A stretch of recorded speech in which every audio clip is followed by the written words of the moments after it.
Welcome to OLC 4.0. This is term 1A. We are on class number 3, and we're going to be working on assignment number 2 today and looking at the 3 types of verbs. Okay, I am Jillian Percy, and here is the contact information. If you want to talk to me right now while I'm talking on air, the studio number is 1-800-465-7144. We're also on the radio live, 91.9 FM. The office, if you want to talk to me after I'm finished recording, 1-800-667-3703, extension 2211. If you want to send me an email, jillian.percy@nnecschools.org. And let's see, you can also reach out to me on Facebook, capital G, capital P-E-R-C-Y, space, capital W-A-H-S-A. And I always save the classes and I post them on YouTube. I have a channel. The channel is called G Percy Wasa as well. And it's again, same thing, capital G, capital P, E-R-C-Y, space W-A-H-S-A. The W is a capital. For anyone out there in Radio Land listening, we're going to be part of the Town Beach sign up tonight. So we'll be there from 5:30 to 8 o'clock. If you want to come out and meet some teachers or learn some more about our courses or even get signed up, we'll be down there with sign up sheets if you're interested. So anyone in town who wants to meet us, we'd be happy to meet you and talk about our program. If you're handing in assignments, please send them to studentwork@nnec.on.ca. That is the central database for all our assignments, and that way the secretary logs that you submitted the work. On every single assignment, please put your full name, the course name, the assignment number in the name.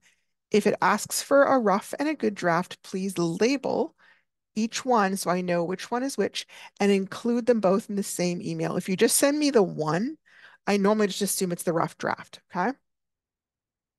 All right, learning goals. By the end of the class today, you should be able to identify the topic and the requirements of the particular writing form requested in an assignment, use pre-writing strategies to generate ideas for writing, use appropriate strategies to organize your ideas and information for writing into paragraphs according to the topic, write in complete and correct sentences, and use basic punctuation marks correctly, the period, the question mark, and the exclamation point. Okay, so first up, we're going to talk about writing in a complete and correct sentence and using basic punctuation correctly. So quick review. For right now, I'm going to make the suggestion, hope this doesn't sound too crazy, but I would really avoid semicolons and colons until we have a chance to talk about them a little more, but I will do. But they're a bit tricky to use, and it's easy to use them incorrectly. So for right now, I would stick with kind of the 3 basic ones, which basically question mark, which shows that you're asking a question, an exclamation point, which shows strong emotion, could be excitement, could be anger. Those are used with both imperative, like command sentences, and exclamatory or excited utterances, like help, I'm on fire, that kind of thing. They're not used that often in academic writing, okay? If you're writing dialogue for a character, yes, but we don't usually say something like, um, you know, let me tell you all about, uh, I don't know, databases or something, right? And get all excited. All right, declarative, which are just simple, straight statements, and imperative sentences can both end with periods. Periods are probably the most common end punctuation that we use. It's a safe bet a lot of the time, okay? All right, so yesterday we started to talk about verbs in predicates. Now, in school, we often learned that verbs show actions, and that is one job of one type of verbs. But there are actually 3 main types of verbs, and this is what sometimes tricks us up because we aren't always aware of all the other verbs. And I think that a lot of the other verbs get used more often in adult writing. So the first type of verb describes what someone is doing, their actions, things like run, dream, think, work, sleep, washing, hugging, swim, fish, draw, write. All those are action verbs, right? You can picture somebody doing them. The second type of verb is what we call state of being verbs. And basically it just describes what someone is, what their state or what their condition is like. So if I said, I am hungry, am is the verb and it's describing my condition of being hungry, right? Um, Usually state of being verbs are basically the different forms of the verb to be, which would be things like be, am, is, are, was, were, will be, and have been. There are some other types of state of being verbs, which we'll talk about shortly. The third type of verb is a helping verb, and it helps other verbs, usually action verbs, although not always, right? So if I said, I am buying some groceries, the word am is a helping verb, and then buying is our action verb. Okay. And the whole thing together is called a verb phrase because there's more than one word. And then if I said, he has been out all night, has is our helping verb. And in this case, it's actually describing the state of being verb being. Okay. So here I am breaking down all the main ways we would use the state of being verbs. And um, be is one of those weird verbs in English that changes almost constantly. So a lot of verbs, it's really easy to tell how it's connected. Like I say, I dream, he dreams, she dreamed, I will be dreaming, and they all have that same base of dream. But for some reason, and I have no explanation why, the verb to be changes dramatically in all its different tenses. So much so that a lot of times people don't realize it's actually all the same verb. So in the present tense, when we're talking about one thing, one person being something, we can say I am, you are, he is, she is, and it is. If we're talking about the present tense plural, more than one of a person or a thing, we are, you are, they are. And then if we're talking about the past tense, singular, I was, you were, he was, she was, it was. And then past tense plural is were all the way along. We were, you were, they were. And then future tense, something that hasn't happened yet, but is going to happen. I will be, you will be, he, she will be, it will be, we will be, they will be. So that one stays pretty much the same all the way along too. It doesn't change for singular or plural. There are like 12 different types of verb constructions, and we'll talk about that a little bit more, but just kind of giving you a heads up, some of the other constructions that you might see that use the verb to be would be things like have been, has been, had been, is being, are being, was being, or were being. Okay. And all of that is just different ways to talk about the verb be. That's why it's hard to recognize. So here's kind of a more specific context, like showing you in a sentence, right? It describes the subject. It could be like he is tall, she is 43. It could be describing their state. He is hungry, they are tired. Or sometimes it's used to rename the subject, like the doctor is a hero. The criminal is um, his dad, right? It's explaining what their relationship or that kind of thing is. So here we've got, I am hungry. She was beautiful. It is, oh, that's weird. It went to, it is the verb there, not windy. I don't know what happened there. Sorry. My brain obviously took a little vacation. Oops. And I'm sorry, it's not wanting to come up quite right. There we go. Okay. Is, and I'll put it back in the yellow since that'll be a little bit easier to see. Sorry, it's being fussy on me here. It's not quite there. I'm sorry. We were lost. They are eager to learn. He was confused. So those are examples where it's the state of being. Okay, hang on. I think I might have got this fixed now. Sometimes it just stalls out. I don't know why. Okay. And then here is examples where it's renaming. I am the teacher. She is the baby in the family. They are the new nurses. And now here we're getting poetic. We are driftwood on the ocean. She is the auto mechanic. You are the boss. We are bricks in the wall.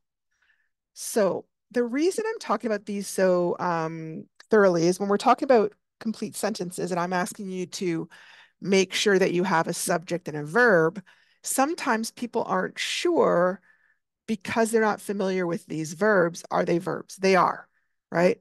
They count as a type of verb. So these are all complete sentences. Right before the verb, each time you've got your subject, and then you've got your verb, and then you've got your rest of your predicate. Okay? So those are valid. Some other SOB verbs, state of being verbs, are things like seem, you seem upset. Become, she becomes sick easily. Get, it gets cold in winter. Appear, the dog appears angry. And again, it's not important that you can tell me this is a state of being verb. It's more just important to me that you recognize that these are verbs so that when you write the sentence, you feel confident that it is a correct sentence, okay? Sometimes some verbs can act as both action verbs and state of being verbs. Um, Hang on, for some reason I didn't do it with this one. I've got she looks tired. At that point, it's working as a state of being verb, but I could say she is looking for her keys. Here, I'm talking about the action. She's doing the looking. Here, I'm describing her, so it's a little bit different. Taste, it tastes rotten. This is a state of being. I'm describing its condition or its state, but I could say, I tasted the soup to see if it was hot. And there I'm describing the action of tasting. Okay. Some other examples would be he feels hot, state of being. The baby felt the warm blanket. There it's the action. The food smells spicy. I'm talking about its state of being. Or I can smell the wood burning. That's the action.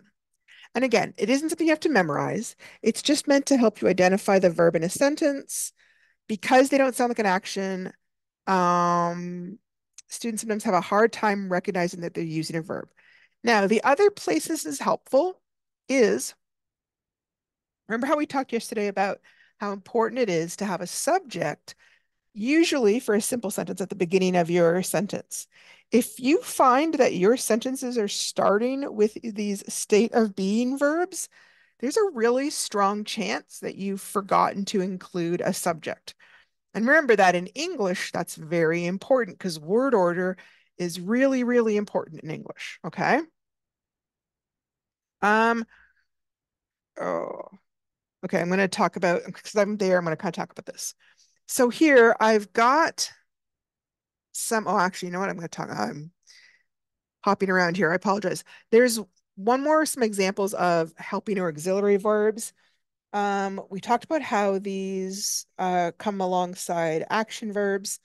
SOB verbs are really commonly used as a helping verb, but some other ones are things like do, which has different conjugations like do, did, doing, does, done, or the word have, which can be have, has, or had. Will stays like will. We've used be. So some examples might be things like, I am done cooking supper. I had finished my homework by 6 o'clock. I will leave in an hour. One more type of helping verb are a special type called modal verbs. And they show whether an action is possible, probable, a need, or an obligation. These are things like can, could, may, might. must, shall, should, would, ought to, had better, used to, need, or dare. So some examples might be like, I did clean my room. Did and clean are both verbs. Did is the helping verb. Mom needs to take her medicine. Needs is the helping verb. To take is the main verb. Your dad could take you to the hockey game. Could is our helping verb. Take is our regular one. We should cook the hot dog soon. Should is our helping verb. Cook is our action. They might drop by for a visit later. Might is our helping. Drop is our action. Okay. So I've highlighted a verb and we're going to look at it and figure out what type it is. Now, some of these sentences have a verb phrase, and if they do, I've underlined both parts of it, but I'm only asking about the part that is highlighted. So if I say he chopped the wood, chopped is highlighted. Is that an action verb, a state of being verb, or a helping verb? Chopped. Well, if you can picture it in your head, it's probably an action. So I'm going to do that one. My new boyfriend bought me a present. Action, state of being, or helping. Again, I can picture him in the action of buying, like putting out his money. So it's an action. The cat is black. Okay, you can't picture what is looks like. It doesn't look like anything. That is a state of being verb. The old tree is falling down quickly. Now, this one is tricky because we just said is a state of being verb, which it is. But in this case, it's acting as a helper. It's helping the word falling. So I would choose this one instead. Helping. All right. The next door neighbors might come over for coffee. Might. It's right in front of the main verb. So it is a helping verb. The toy could arrive in the mail today. Now here we're looking at the word arrive. Arrive is the action. Okay.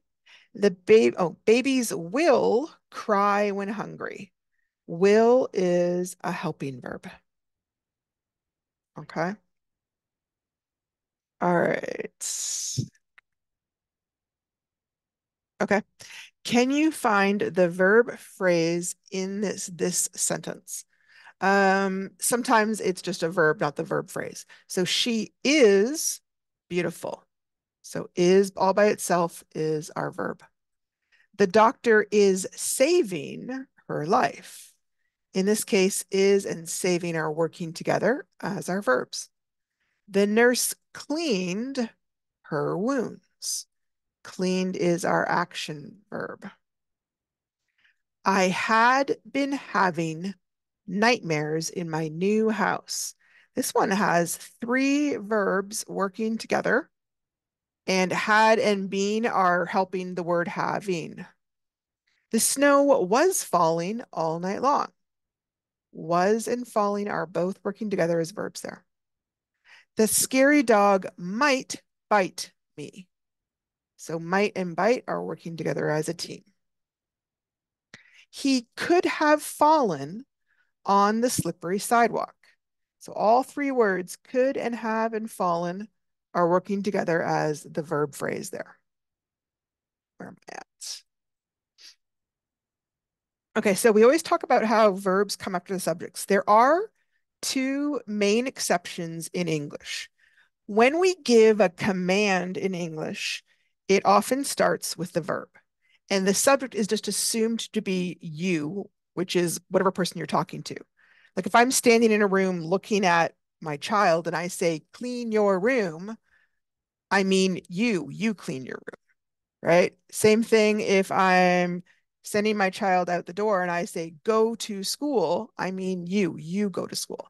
So in that case, a sentence might start with a verb. Now, you're not really going to use those very often in academic writing unless you're writing like a how to do something kind of paragraph, right? The next one you will see, and this one is a little bit trickier, but it does come up, so I wanted to cover it, is there are certain kinds of question formats where we invert or we switch the place of the subject in the verb to create a question. So if I say she is in her bedroom, that's a statement. But if I switch she and is, switch their places and say, is she in her bedroom? Now I'm asking a question. So in that case, the is okay to come first, but you would make sure you have a question mark to indicate in writing that it is a question. In talking, you would use your voice. Is she in her bedroom? Your voice goes up to indicate that you're asking a question, right? People do that naturally. They don't even kind of realize it. All right, so here are a couple more examples of that inverted question format. The big thing here is you should know whether you're asking a question in your writing. If you aren't asking a question, then you probably don't want the verb at the beginning, but here are some examples just to kind of show you. Are you coming to the movies? Are is the main sort of question verb here. The subject, they split up the verb phrase. Are you coming to the movies? They don't say, are coming you to the movies. I don't know why. We just don't do it that way. Do they want some company? They've split up the verb phrase do and want, and they is the subject. Were you sick yesterday? Was that your friend Doug? So you do have to be mindful that does come up in English, and that is perfectly acceptable to have the verb in the front. That is kind of one reason why we don't use it in a normal statement is because we use it in these special cases. We use it for questions and we use it for commands. So we don't use it for statements to kind of make our meaning more clear. Okay, so here I've got some sentences and I want you to take a quick look at the sentences with the verb in front. And are they okay? Are they correct? Or should we add a subject? And we're doing this just because this is what you'd actually be looking at in your own work to see, oh, hey, is my sentence okay or should I add something? So if I say do your homework, is that okay or does it need a subject? It's okay, right? Remember that's a command sentence, so that's fine. Waiting for the bus to arrive. Okay, I'm not commanding anything and I'm not asking a question and there's no subject in the front, so that needs a subject. I should add one like who's waiting? She's waiting, I'm waiting, the girls are waiting. Seeing if my friend is at home. I'm not asking a question. I'm not making a command, but there's no subject. So I don't know who's doing the seeing. So it needs a subject. I should add one if this was my sentence. Can you buy me some milk? Okay, so I'm asking a question. So in that case, it's okay for the verb to be in front. That's fine. Missing my friend who died last year. Okay. This is one of those tricky ones because some people might think that my friend is the subject, but it's not. Who's doing the missing? I am, because I used the word my. I'm doing the missing, but I didn't write it there and I should have. So I need to put that subject in. Tried to get a job, but couldn't find one. Well, it's not asking a question and it's not a command. It is a nice long sentence, though. And I think that trips people up. It is a nice long sentence, but I don't know who tried to get a job. My dad, my friend, the student, who's trying to get this job? I don't know. You need to tell me. Okay. So you got to put a subject there. All right. Could we get takeout food? All right. I'm asking a question. And if I'm asking a question, the could is totally fine to be there. It does not need a subject. It's got one, right? We is your subject in that case. Same thing for this question. You is your subject here. It's there. It's just inverted. Put your shoes on the hall mat. Am I asking a question? No, but I am giving a command. It's a polite command. I'm not yelling it necessarily, but it's still a command. So it's okay. It doesn't need a subject. I'm clearly addressing whoever I'm talking to. Okay, now we're going to look at the topic and the requirements of the particular writing form requested in the assignments. This is the expectation that we're meeting, okay? So assignment number 2 is called Growing Up in My Community. It's worth 20 marks. It helps me to get to know each student if you tell me a little bit about yourself, because I have students who are in so many different walks of life. I have young students, 17-year-olds, 16-year-olds, and I have students who are 60, right? So I don't know who you are. Tell me a little bit about you. It helps me get to know you and picture you a little better. So for this assignment, I'm asking for 3 paragraphs. Paragraph number 1, I want at least 4 sentences on growing up with your family and your community, not school related. You can go longer than 4 sentences if you want to, that's fine. Paragraph number 2, 4 sentences about school. It can be elementary, high school. Tell me whatever happened, okay? Paragraph number 3, 4 sentences after life after you left high school, or if you are young, like if you're 17, 18 years old and you're still in the school age, then tell me what you're hoping for your future, right? A paragraph is essentially just a group of sentences, 4 or 5 sentences that are based on the same topic or the main idea. And we separate one paragraph from another by using a blank line between the 2 paragraphs or by indenting each paragraph 5 spaces. This is what the assignment says. I'm going to explain that more, but I'm just kind of reading what the assignment says in your book, okay? And then here is the marks. There's 1 mark for each sentence that is relevant to what the topic is, and it's not repetitive. So sometimes people will do this where they'll be like, I loved school. School was great. I loved it. And they're just kind of saying the same thing over and over again. I'm not going to give you a mark for sentences that are saying the same thing over and over again, okay? That's a possible 12 marks. Each sentence starts with a capital letter and it ends with a period, question mark, or exclamation, a quarter of a mark for each sentence for a total of 3 marks. Each sentence has a subject, a noun or a pronoun that is doing the action. And I want you to underline that subject so that I know you know that it's there. If you can't find it, there's a really good chance that you might have forgotten to put it in there, okay? Again, that's a quarter mark for each one for a total of 3 marks. Not every noun, not every pronoun, just the one that's the subject of your sentence, okay? And that you've got the 3 paragraphs separated by 1 line and 2 marks for that, total of 20 marks. So here I am just looking that you've got the format of how to do paragraphs, that you've got the idea of how to write on topic. So I'm marking pretty simply here, okay? It gets tougher, but I'm starting this off kind of easy. Okay, so now we're going to talk about how to organize your ideas into paragraphs. Some people were taught this in school, but not everybody is. I find writing is one of those topics that isn't always taught very well in schools. I think because not a lot of people feel confident about their writing, even teachers, really. And so then they're not sure how to teach it. So we're going to talk about it a little bit today. What is a paragraph, anyways? Well, basically, a paragraph is just a group of sentences that are all about the same topic. It could stand all on its own, just like one little paragraph, or it could be one small part of a larger piece of writing, like a magazine article or a short story. Whenever we have more than one paragraph, we try to show that a group of sentences is a paragraph by leaving a blank line of space between one paragraph and the next paragraph. Another way to show a paragraph is to indent the first sentence 5 spaces from the margin to help the beginning of the sentence stand out. So let me give you an example. If I went up here, I would click on my space bar, 1, 2, 3, 4, 5. So here's the thing. In typing, it's really easy to do.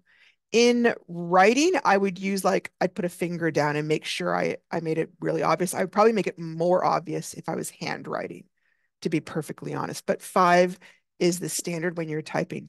Now, here is the thing. Because we've gone so thoroughly to computers, and especially on phones, if I didn't have a space between these, let me show you. If I just had the indent, it doesn't always show up as much. So what almost always happens these days, people tend to leave that space between to make it really obvious. Okay. So I'm requesting the space. You don't have to indent. If you're used to it like I am, that's fine. It doesn't bother me. And you certainly wouldn't lose any marks. Here is how it would look on a page. Here you can see it's just a little indent. And that's, it's okay. It's a little bit hard on the eyes, especially if you were looking at that on a phone, right? That's the big deal. I know a lot of us are using phones. Over here, there's a space. And that white space kind of provides like a little rest for your eyes. It lets you know, hey, this idea is over. Now we're going on to a new idea. And that's really useful. It helps not only our eyes, but helps our brain to process kind of the information chunks, basically. Okay, I want to talk about typical paragraph format. The way we really commonly talk about typical paragraph format is what we call the hamburger paragraph, because we're trying to get across an idea. And the idea is that there's a topic sentence that introduces the idea. We give a bunch of juicy, meaty details, and then we close with another bun that basically restates the topic. So the top sentence and the bottom sentence are going to sound not necessarily similar, but they're going to be about the same idea. Okay. So that's why we're talking about the hamburger, that there's a top and a bottom. It kind of closes all the information in. So the topic sentence, this sentence will tell you what the main idea is or what the paragraph will be about. Then you should have at least one sentence that tells you some specific ideas about the main idea, and then another sentence that tells you some more ideas, and then a third sentence that tells you some more ideas. And then you have your concluding sentence, and that should refer back to your main idea and sum it up. Usually they try and restate it in an interesting way. We don't just like write the other sentence over again like we're robots. We try and make it interesting. So most paragraphs should have 5 sentences. Doesn't get followed 100% all the time, but for our purposes in this course, if you've got a paragraph with less than 5 sentences, I would look back and add some details. And sometimes there's kind of a funny way that they describe this, and they say, first, tell them what you're going to talk about. That's your topic sentence. Then talk about it. That's all your sentences in the middle. And then finally, summarize what you told them. And that's your closing sentence. Okay. It sounds a bit repetitive, but sometimes people are reading with kind of only part of their attention, right? They're reading your essay, but maybe they're also thinking about what am I going to have for dinner? And oh my gosh, I got to remember to pick up the kids from work and la la la. And so we sometimes incorporate a little bit of redundancy or repetition in our writing, a little bit, not a lot, just to make it really, really clear to our reader what's going on. Okay. So here is my topic sentence and my three kind of juicy details, and then my closing sentence. And then here's an example of how that might look. Okay. The other good thing about writing this way, and you don't have to do it this way, but I'm showing it to you because I think it's important, is it helps me make sure that I'm writing in sentences and not just one big giant paragraph. Okay. So my topic sentence says, my favorite part of high school was always art class. And then when I get to the very end, I kind of come back to that. I say, art class seemed more like a place for fun than work, which is why I loved it so much. And then I have a bunch of details in the middle. I say, it was such a nice change to be working with images rather than words, period. My favorite teacher's classroom was like an explosion of color and crazy objects for us to draw. It was like walking into an antique store. And in this case, I've got 2 sentences, but they're explaining the same idea. So that's totally fine. And then we got to work with so many different mediums, oil pastels, chalk, charcoal, watercolors, and acrylics. It was so fun to explore them all. So those are all my ideas. You can see I used periods to get my ideas across. Sometimes I had 2 sentences getting across one idea, and that's absolutely fine. Now, I wouldn't hand it in that way, like all separated and color coded. I would run it all together like this in proper paragraph format. And this is just the exact same thing. You can see I indented and I ran it together. I remembered to use my periods, and I've definitely got at least 5 sentences, so I am all good. Okay. Now, that is kind of a generic paragraph format. One thing I wanted to make clear is paragraphs can have different formats. Just like any other type of writing, paragraphs can have a different format, which depends on what the purpose is for the writing. And each one of these paragraphs has a slightly different format that helps them accomplish their purpose. So a paragraph might be expressing an opinion, or maybe that writer is trying to persuade a reader to take certain actions. You might be explaining how to do an activity step by step. Maybe you're giving information on a topic, like about an animal or about another country. Now, the assignment that we've given, people might think about this in a different way. So I'm kind of giving you 2 ways to think about it. Some people might complete this assignment and they're thinking of it, hey, this is an informational paragraph telling me all about the topic of your life. And if that works for you, that is totally cool. Other people might think of it as a narrative paragraph. Narrative paragraphs tell about a series of events. They tell the story. And some people write this more like they're telling me the story of their life, and that is also cool. Okay. Either one is fine. They're only a slightly different thing. Many people do use the narrative paragraph style to complete this assignment. I think that narrative paragraphs are kind of one of the easiest paragraphs to write because you just write them the same way that you would tell a story. And you simply tell what happened, usually in chronological order. Chronological, oh, no, sorry, I'm going to stumble over that word. Chronological means that you tell it in the same order that it happened. Chronological, I'm tripping over that word today. I do not know why. I'm going to ease my tongue by underlining it. There you go. It just means time, right? This is usually the easiest way for the reader to understand what happened. Now, sometimes students might include an opening sentence that gives the reader an overall idea of what the paragraph is about. But in a narrative paragraph, you wouldn't have to, okay? But I'm going to show you what this means. On the next slide, I've included a sample of what paragraph number 1 might look like if you were trying to use a narrative paragraph format. I grew up in a town called Windsor, which is down at the very southern part of Canada, right next to Detroit. So I'm kind of giving you a little bit of a heads up. That's what I'm talking about. I grew up and where I grew up. And then I start to go into my details. I lived with my mom and dad and 2 brothers, plus we always had a dog. We lived in an area of town that did not have many houses. When I was little, there was a tiny creek next to the road that led to a small stream where my family would sometimes go canoeing. There was a mini forest nearby where mom would sometimes take me and my little brother for picnics. Once I was a little older, we played more by ourselves. There were fields all around us where we would play baseball in the spring and go skating in the winter as puddles would freeze over and create a small skating rink. It was a wonderful place to live as a young kid. So in this case, here's kind of my opening, the very first one. And I did, and I'm going to highlight that really quickly. And I did kind of wrap it up. Okay. I wrote, it was a wonderful place to live as a kid. I could have wrote Windsor was a wonderful place. That's fine. I don't have to be that specific. But in a narrative paragraph, I wouldn't absolutely have to have that closing sentence. It would be fine to move on to my next paragraph and start talking about school. So that part is up to you. Okay. All right. The other important thing to know about paragraphs is that paragraphs should only include sentences that relate to the main topic of the sentence. Okay. You don't want a paragraph to jump all over the place to unrelated topics.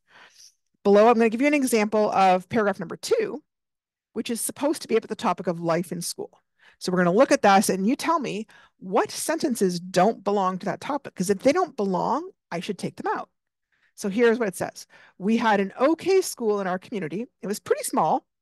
I loved to go biking around our community. Most of the teachers were very kind. I lived with my grandma then. Our school did a lot of cultural activities like trapping and fishing. I didn't like English much, but I was always good at math. I moved around a lot as a kid. School was very different once I went to high school in town. The teachers were not so nice. There was a lot of bullying as well. At that point, my grades went down and I got involved with drinking and finally ended up dropping out of school. All of my siblings finished school though. Okay, so what are some things that stand out as not really about school? So I loved to go biking around our community.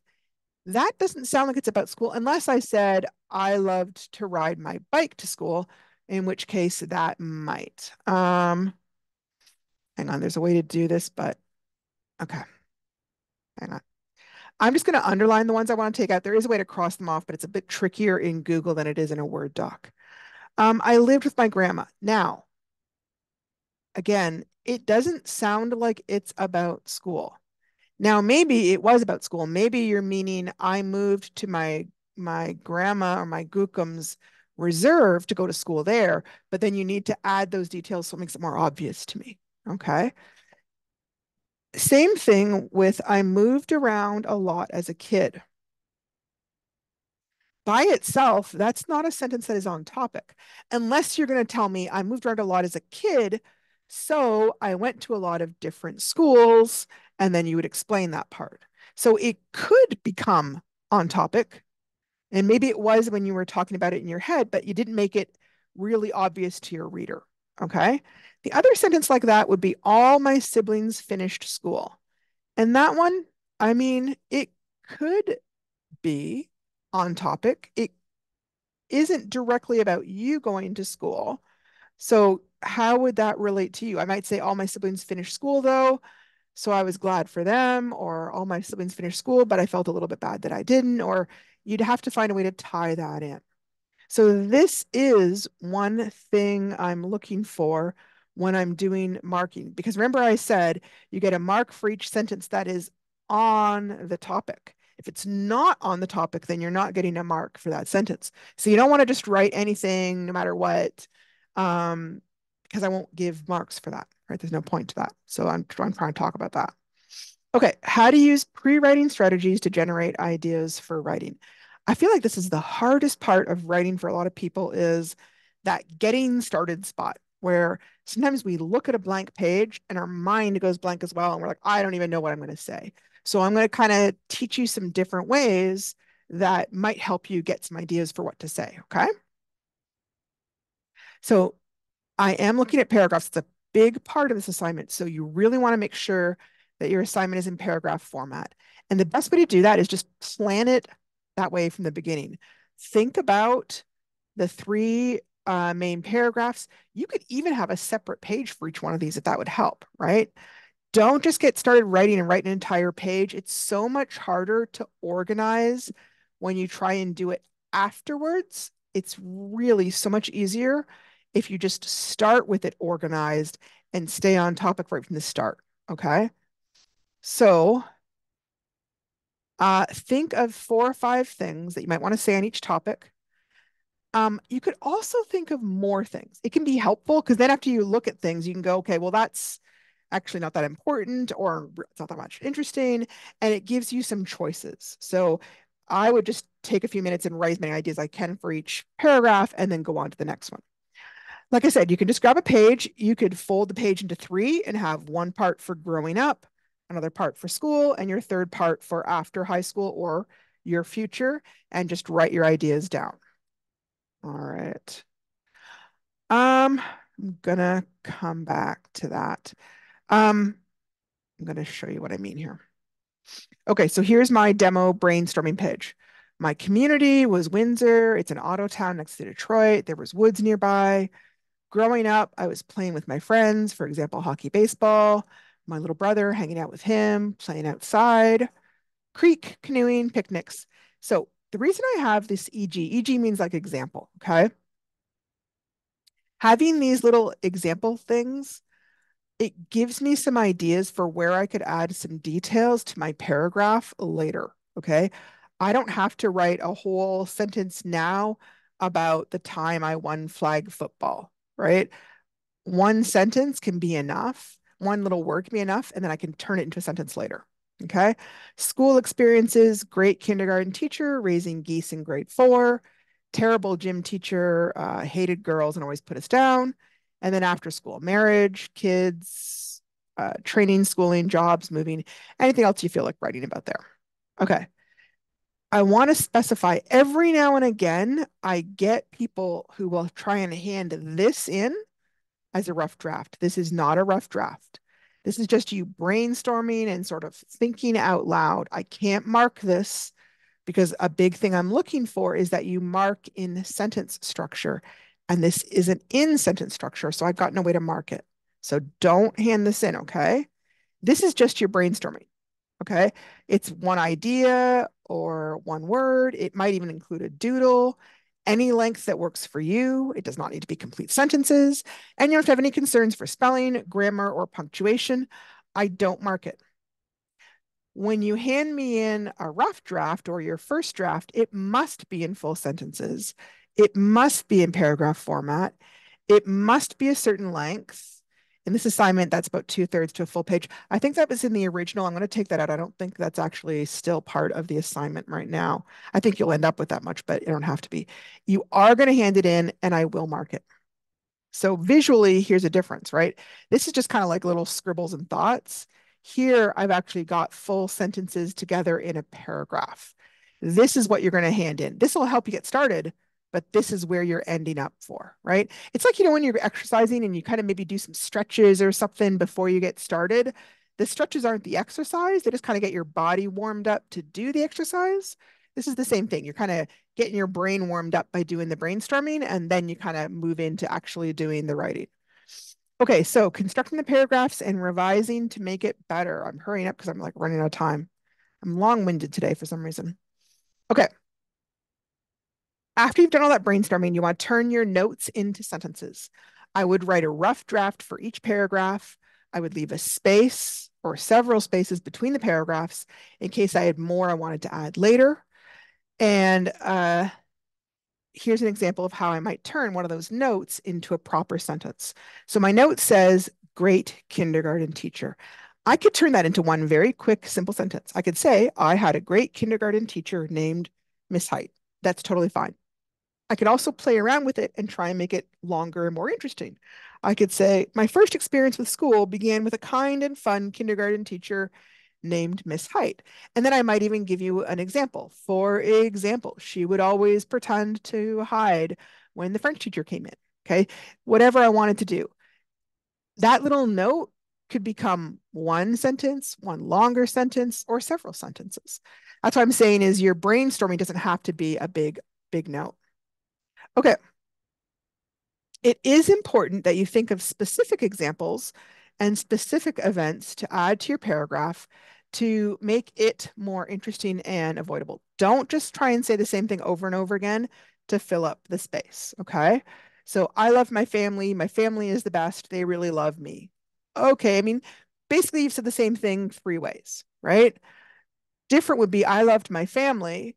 We always had fun going camping. We had a big tent and would travel to all sorts of different campgrounds around Ontario. Okay. Now each sentence is telling me something new and it's adding on. I loved growing up in my community. My community was the best place to grow up in. It was a good place. I mean, okay, but they're kind of all saying the same thing. I loved growing up in my community. There was always a cousin or a friend outside to play with, so I was never lonely. We played regular games like baseball and made up our own crazy games that no one else had ever heard of. That's more detailed, it's more interesting, and you're telling me new information each time. Okay, so here is an example. I think I've just got time to do this. Here is an example of assignment 2. I'm not saying that this is an A level example, okay, but it's just an example so you can see visually how it would look and how it would sound, okay? I've separated my paragraphs by leaving a space.